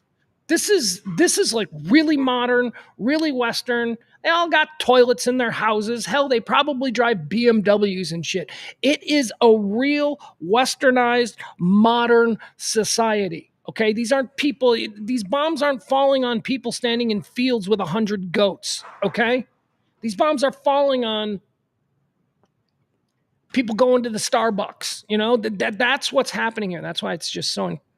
We take it for granted, man. We take it for granted, the peace that we have here in this country. Here's more. Get off the roof. These are coming down. All right, here's more. This is also from Tel Aviv. Let's watch this. Oh, God. Okay, guys, we got to get off the roof. These are coming down right next to us here. They're coming down. One just about. We got to go inside. Okay, see, we saw that there. That's the beginning there with that one. That's what I mean. The Iron Dome doesn't stop everything. Watch, the very first explosion is obviously an Iranian ballistic missile that made its way through and crashed into something here in Tel Aviv. That's the very first thing we see. Here it comes. See it? These two. It looks like there's two of them. Iron Dome did not get these two. Watch both explosions. Oh, God. Okay, guys, we got to get off the roof. Oh, it looks like one of them went into the water, though. So, screw you. You wasted that one. This one here,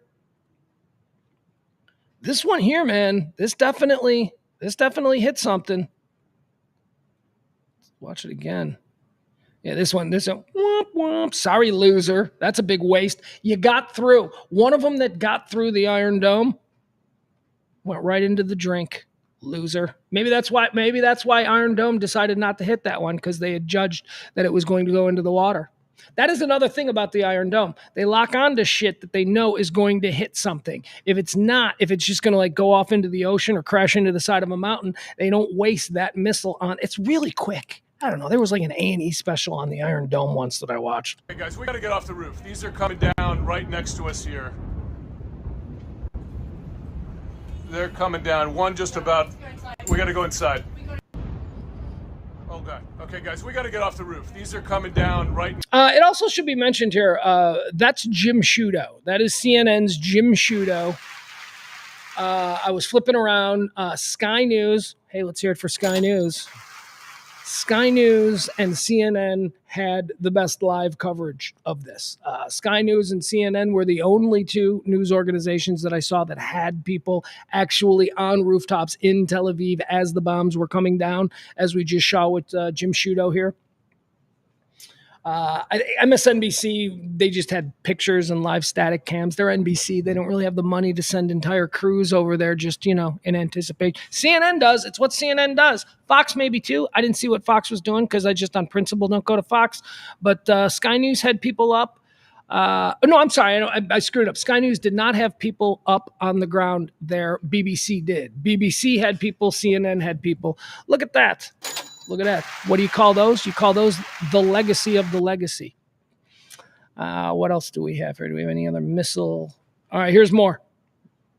All right, this one has sirens too. So this is going to be Iron Dome versus incoming Iranian ballistic missiles.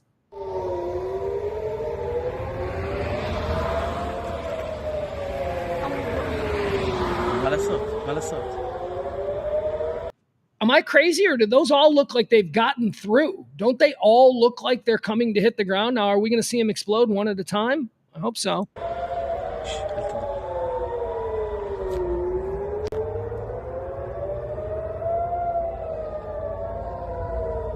A scary noise. I'm not seeing any intercepts.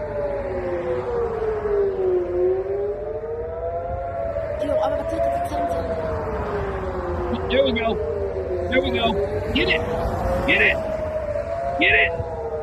Blow something up. Okay. Get it. You gonna see any intercepts?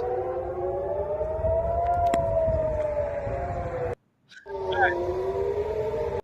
We did see cool ass intercepts early today, live on TV. CNN was showing them. I mean, I saw the damn thing work. It's pretty impressive. It really is.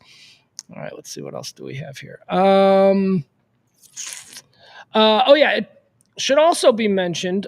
This wasn't just a singular ballistic missile attack from Iran into Tel Aviv.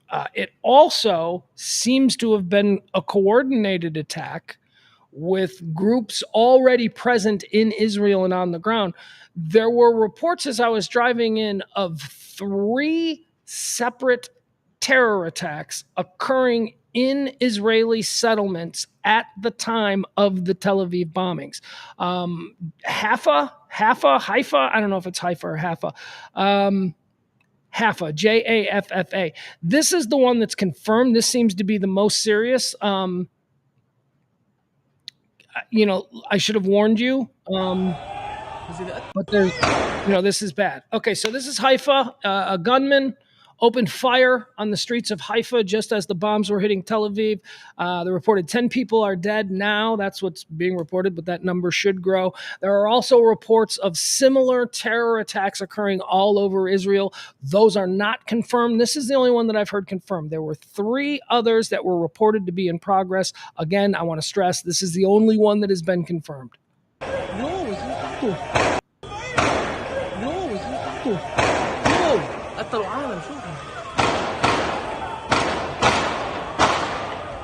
Looks like they just killed people at a train station. Okay. All right. So there you go. You know what I want to do here? I want to lose the flag background. I want to put on one of the news channels just so that as we move forward, should anything significant occur again, we can maybe stop and talk a little bit about that. Let's see. What kind of news do I want to cover? Okay. Let's see. Give me some news. All right, let's do this. See what this is. I don't know what we're watching. Oh, all right. Well, that looks to be just like a static background of a cam from over there. If I turn up the lights, is that going to help? Well, look at this. Now I got just a big overhead spotlight. Whatever. We'll just do it like this. I guess I'm going to need this. Sorry. The lighting gets all screwed up whenever I change the background. Not that the lighting isn't always screwed up anyway. I look like a freaking monster every day on this feed, but hey. All right. Come on.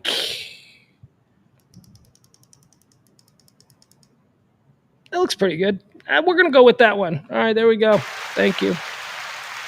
Nina says Israel is an occupation, and until it's gone, there will be no peace there.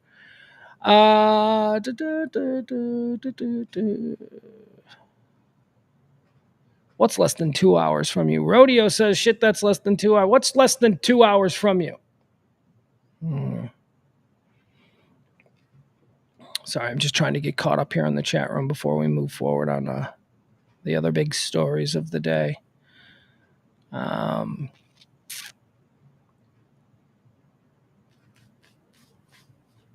Punta Quinte. Oh, I'm sorry. That's Nina. Nina meant to say Punta Quinte. She said Punta Quinte. Punta Quinte. Oh, if you ever have an opportunity to stay at the Four Seasons Punta Quinte, oh my God.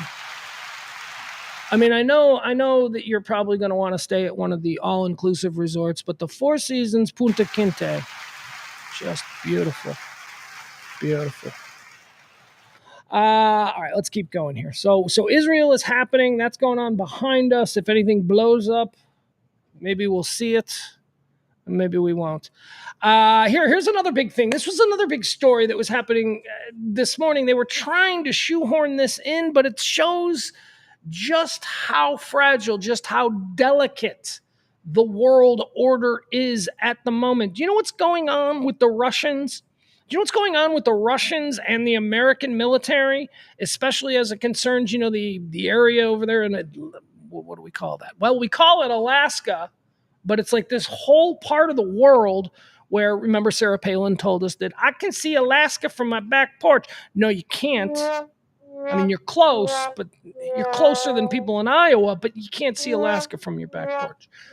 But anyway, Alaska is close, and there are international waters there, and the United States military patrols the waters, and just across, the other side, then you got the Russian military out there.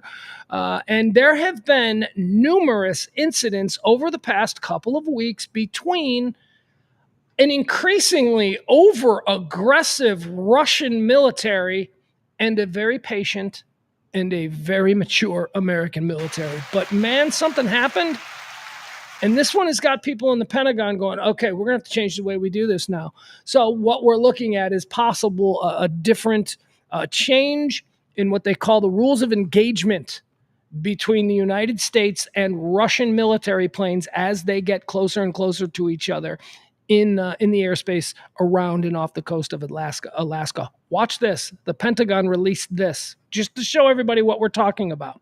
This is a Russian fighter jet and a U.S. F-16. Now, this is taken from the U.S. F-16, okay? That's the camera that we're seeing here. Let me see how big I can make this. I want to make sure we don't miss anything about it. Hold up. Oh, it's going to make me watch an ad. That's okay. It's not a big ad. All right, you guys, here, I want you to see this. All right, so this is what's going on. While we're all talking about, Israel and Iran, check this shit out. Look what's going on just off the coast of Russia between the United States military and the Russian military. Here we go. Actually, I don't think we need any sound, do we? Oh, no, we do. Okay, so this was just last week. Okay, you just missed it. I just missed it because I'm a fucking idiot. But we're going to show it again. Here we go. US F-16. And there comes a Russian. That's the Russian. All the sky in the world. All the sky in the world. This is a form of aggression that we have never seen before, says the Pentagon. They are trying. They are desperately trying to get us to engage with them. Look at that bullshit. I know that some of you people think that Putin's a great man and all that shit, but worrying about your budget is human. We get it. And right now, I don't want to save 20% on janitorial supplies. Some of you idiots out there still think that Putin's a good guy. You fucking idiots. He's trying to trap us into a war. By the way, it's the other problem with the Russians and Iran. You know who's been supporting Russia, no questions asked, this entire time with the Ukraine? The Iranians. The Iranians are sending missiles and have been sending missiles and drones and all of this stuff to Russia so that they can fight the Ukraine. So now Israel's going to attack Iran. And then all of a sudden, what if we have to get involved now because we have pledged to defend Israel and have their back. So now we get involved there. So who then does Iran turn to? Do they then go to Russia and go, hey, what can you help us with since Israel now has America? This is fucked up, people. We're in a dangerous, scary situation here worldwide.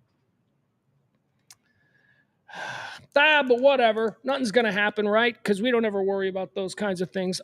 I don't like the light. I'll get rid of that light. Just drink. Get high, party a little bit, love the people in your life, be cool, and, just let the chips fall where they may, because I'm telling you, this kind of shit, as we're seeing begin to happen, that shit's out of our control. We like to pretend we're in control. I'm going to vote on November the 6th. Is it the 6th? I'm going to vote in the election, and I'm going to tell the world how I feel, and I'm going to make change it. Fuck you. Has nothing to do with this. The world is a much bigger place. Doesn't matter who you vote for. The fucking, what do they call it? Cat's out of the bag. The cat is out of the bag. You got Russia. Flying their... Do they still fly MiGs? I don't know. I just want to call all Russian planes MiGs. You got Russia flying like that, like doing... By the way, if that was a scene in a movie and it was an American who did it to a Russian, we'd all be like, fucking Top Gun. That's so awesome. But when the Russians do it, we're like, we're going to war. That's fucked up. That's provocative, as they say. All right, so that's what's happening with the Russians. Helene. Talk a little bit about Helene, I guess. Hurricane Helene. Jay really screwed up. Look, death toll is over 150 at this point. There are hundreds of people that are still missing. There is nothing funny about this story.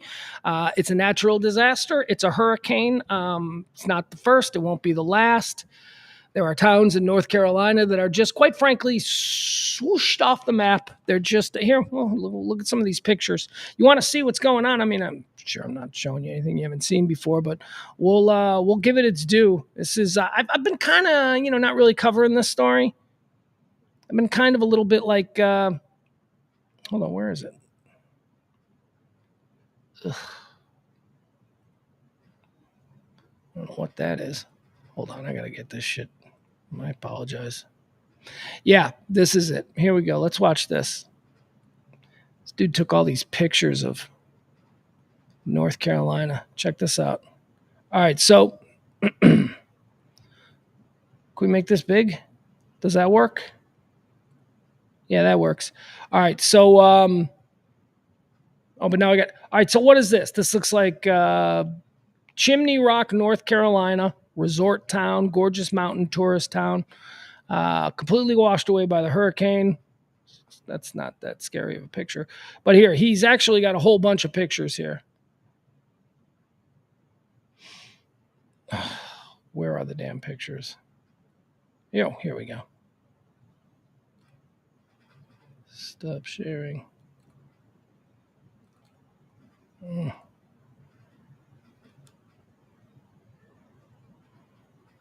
All right, never mind. I've lost the thread. It doesn't matter. It's anyway, just imagine it's really bad in North Carolina and Georgia and parts of Florida and Alabama.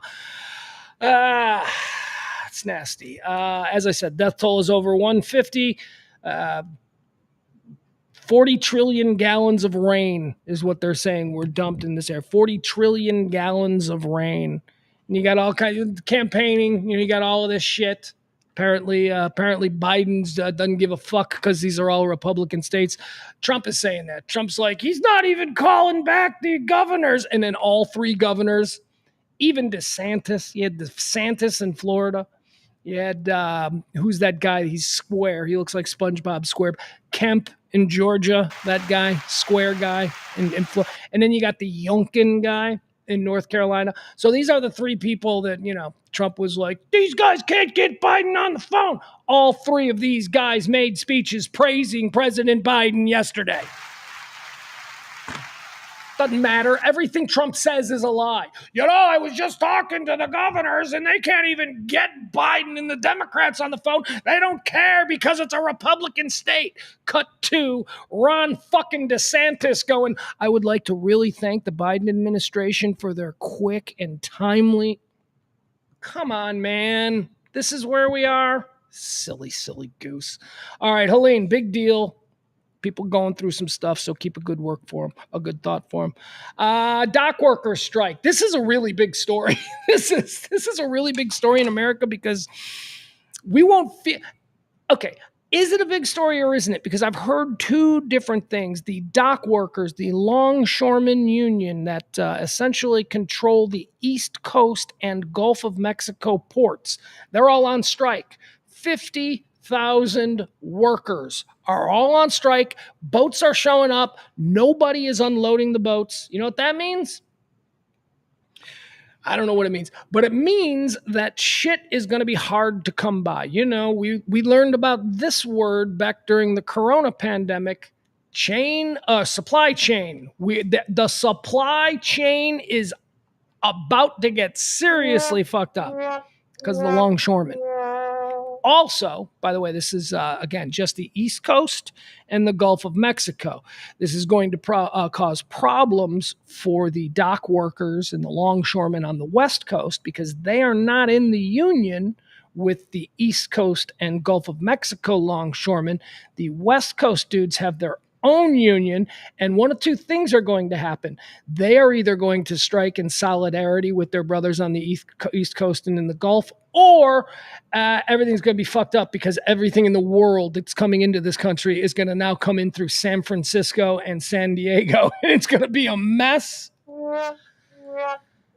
And it may actually compound the problem because the thought is that they'll probably go out on strike as well. This is the first big day of the 50,000 strong longshoremen's union strike.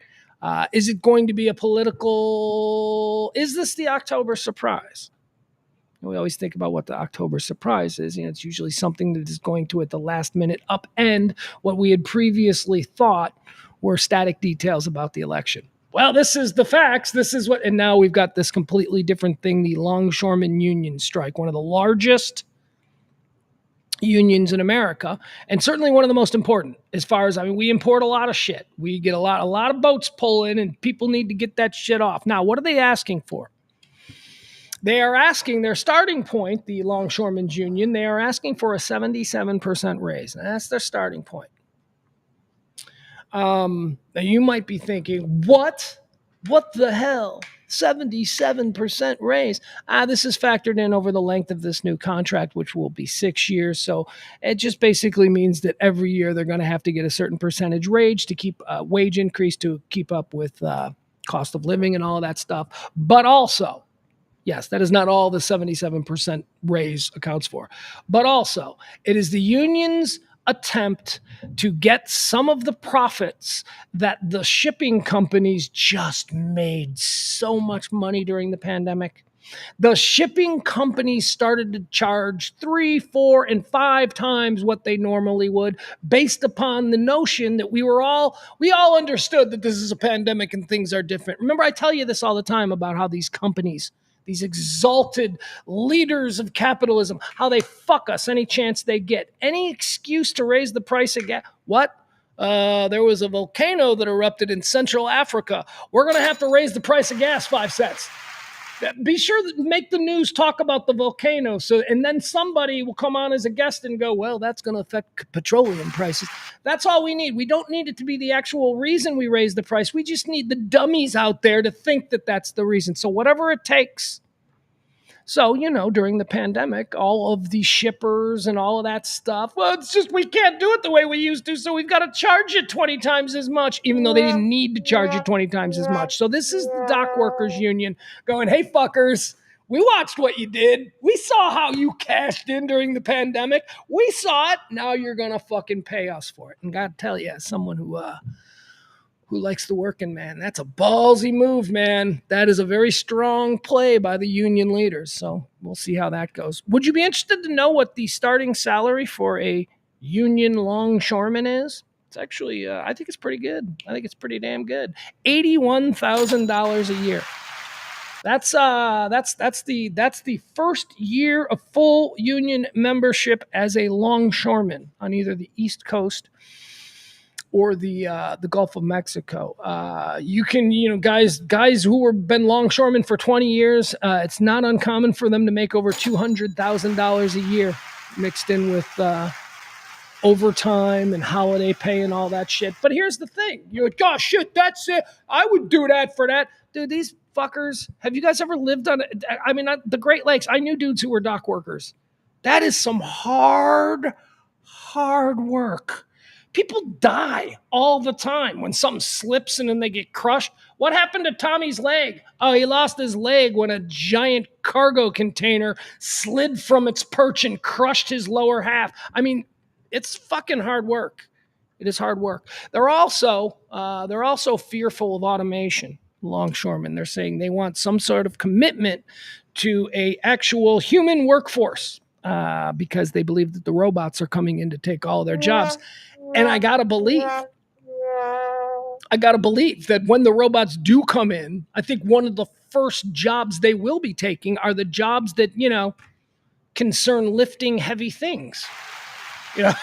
That's humans. It takes 5 humans to lift this. And then you create a robot that can do the work of 5 humans. You can just lift it by itself. So I do think the automation is coming in. I do think that the Longshoremen Union probably doesn't have 25 years left. I can't imagine it'll be around for that much longer. But it is a big deal, and it is something to watch. And what we're watching for now, they haven't negotiated. They haven't sat down at the table. The union hasn't sat down with the industry. They haven't sat at a table since June, which just shows how well it's going. But now what we're looking for is we're looking to watch what the West Coast dock workers do. If the West Coast dock workers go on strike as well, holy crap, that means nothing is coming into this country. Now, in anticipation of this, they say that some of the major retailers in this country, the Walmarts and the Targets and all the others, in anticipation, because they watch these things, they know about what could affect what, and we are coming up on the Christmas season, so it's being reported that it's not really going to affect Christmas because all of the major importers have been looking at this, and they started getting their stuff early. They started ordering all of their Christmas stuff in the summer a couple of months before they would normally, so that the shelves are going to be stocked. You're going to have your shit. Maybe. I don't know. We'll see. Anyway, that's the situation going on with the Longshoremen's Union. I'm a big union guy. I don't know if you guys know this about me. I don't think that unions are important for everything. Okay, I'm not an across the board. That deserves a union. But I am jobs with a high propensity for the workforce to be exploited. I look at and those are almost always labor jobs. I always look at those as things that should probably be protected and unionized. Any job where death is imminent. If you're doing a job, imminent, I shouldn't say imminent, but if you're doing a job where you could die and that's a union. You need a union. So you're talking your cops. You're talking your longshoremen. The longshoremen fall into that, jobs where you can die. Well, you can die at any job. I can die driving to my job as a dentist. Not the same thing. Not the same thing. Not the same thing as being crushed by like a 50-ton container from Hong Kong that wasn't secured properly and a strap broke. And now you have no lower half. Jeff getting political. Jeff, fuck you, Jeff. Right, Jeff. Biden-Harris, shut the fuck up, dude. All right, I have gone through this entire conversation without mentioning any politics. Biden-Harris. Biden-Harris will bust it like they did the railroad, yet still claim to be pro-union. Fuck you, Jeff. All right, we don't need this shit right now. Seriously. Jeff's broken. A lot of you people are so broken. You just can't help but see everything through the lens of, one party or another. I'm mad at you now, Jeff, bringing Biden and Harris into this. Although this is going to be good for the Democrats, if we're going to be honest. Anything that affects the union, that's good for the Democrats, even though, I think a lot of union members, I don't know this for a fact, but all the union member dudes that I know, especially in Chicago, they're fucking Trump guys. They're like, they're all Archie Bunkers. These are like Trump guys. So, I don't know. We'll see. We'll see. Talk about pro-union. Why don't you talk about your hero, Reagan? Talk about a guy that absolutely decimated an entire union. Although, in my opinion, history has said that was probably the right thing to do. So I won't go after Reagan for the air traffic controllers union, but still. No, I'm a union guy. Fuck you. Fuck you, anybody who's not a union guy. Fuck you, farmer. Jeff, he's out there, give me my subsidies for growing. Same thing as a union. What, you need subsidies to grow your crops, Jeff? I'm just sick and tired of everybody being taken care of in this country except for the working class. The working class is the one. You've all been programmed to think unions are bad by 40 years of Republican-dominated Fox News and bullshit. Unions are awful. Yeah, unions do suck, some of them. There are problems within unions, but the overall idea of them is a very important thing. I don't even know that I'm on the side of the longshoremen. They want 77% raise? That's a little tough for me. But still, just in general, the idea of the working man sticking up for one another, joining forces and creating an immovable force, especially at the negotiating table, I think that's important. And if you don't think that the rich men that you carry water for will take any opportunity to fuck you if it means they can get another yacht, then you're a fool. So yeah, pro-union over here. And I know that it's hard for my Texas friends to understand that because Texas is not a union state. You people didn't grow up with every single one of your parents being in the union, okay? Those of us who grew up in eastern big cities where industry was, a foundation of the place where we lived, I mean, we have a different idea of what unions did. You know what unions did? Unions allowed a steel worker to put 3 kids through college in the 1980s. That's what unions did. Well, they shouldn't be able to. Why didn't he go to school and not be a steel worker? Oh, God, those are the kind of fucking reductive arguments you get from people. Don't hate the working class. Don't hate the working class. Oh, hey, you know what? I got to do something here. Sorry, Jeff. I didn't mean to take it all out on Jeff. I just saw Jeff and I was looking for a reason to rant. And I saw Jeff and I know he can take it. I got to plug my computer in, you guys. Hold on. Hold on. Let me plug my... I forgot to plug my computer in. And now it's dying and we can't have the entire show die. Oh, shit. I need to stop talking. We need to do. Let's go. Where is the plug?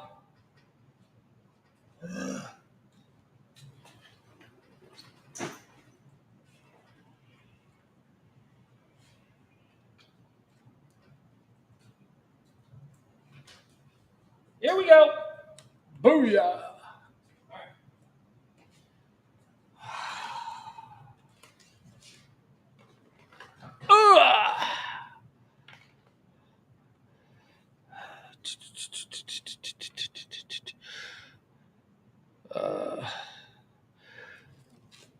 Jeff's still in the chat room. He's still running his mouth about unions. He says Starbucks doesn't need a union. He says Starbucks workers don't need a union.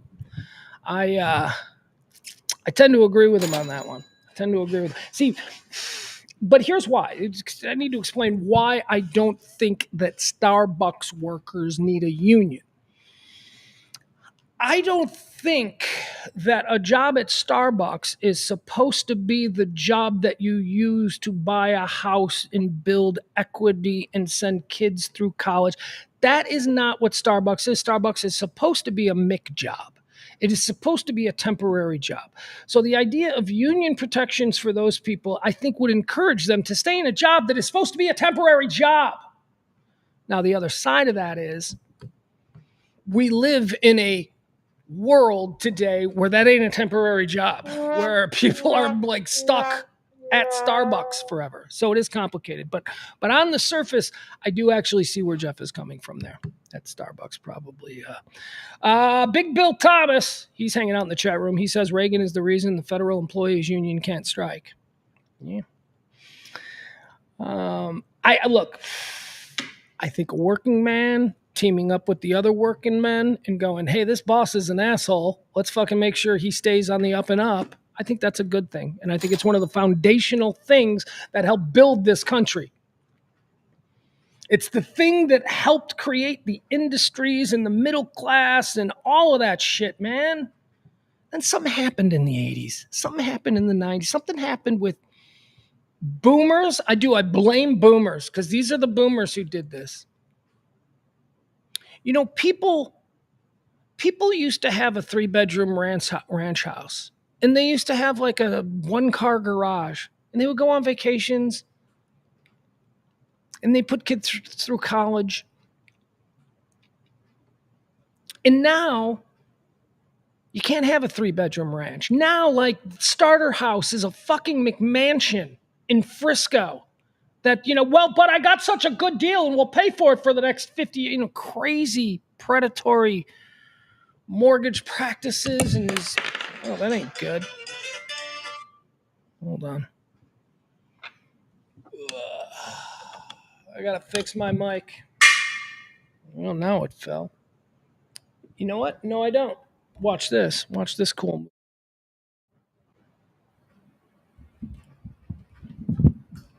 I'll just use the second mic. Hey, that's what being prepared is.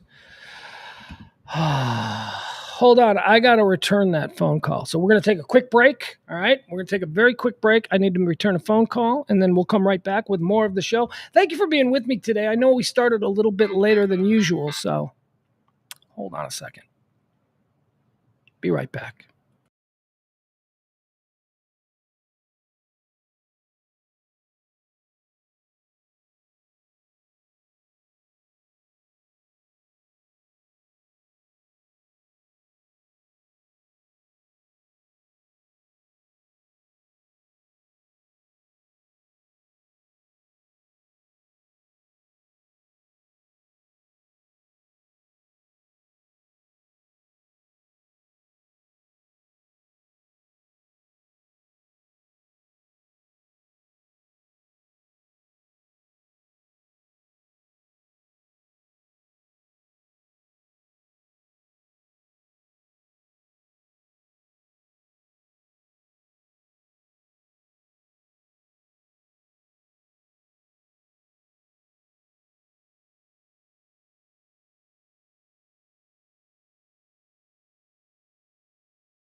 Okay, there we go. We're back. I am so sorry. I'm so sorry. Let's see here. What else do we have?